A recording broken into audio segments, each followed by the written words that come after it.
and you're like, we're not going to talk about that in bed.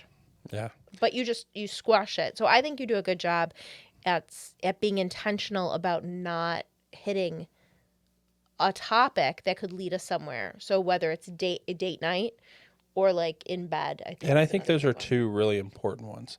I think the date night we've talked about almost ad nauseum, that, you know what, this needs to be a happy thing. Don't fight. Choose not to fight. Do everything you can not to do it. You know what? Fake it till you make it. Like, just sit there and smile at one another. And, you know, it's one of those things where emotions follow action. Yeah. And you know what? You may like be aggravated from something, and that's okay.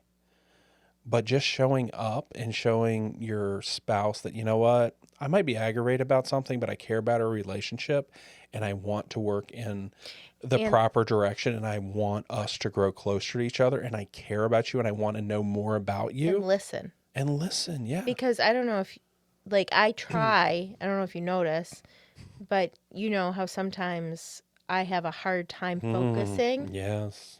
and listening Yes. fully. Yes. So I try and be Yeah. very intentional on Yeah. date night date. Like if we do that, Yep. I'm not Yeah, you're not on involved your in phone. stuff You're or not. reading a book or Yeah. like, Yep. okay, good. So my point is like, don't fight and be engaged. Yeah. The other part two of that, bed, you know, the Bible says, you know, do not defile the marriage bed. It really does. And when we think of that, a lot of times we think of it with like sex and things like that, like bringing someone else into our bedroom, Oh, okay. or cheating or whatever it is. Which Which obviously it could be, but I think there's so much more to that. yeah.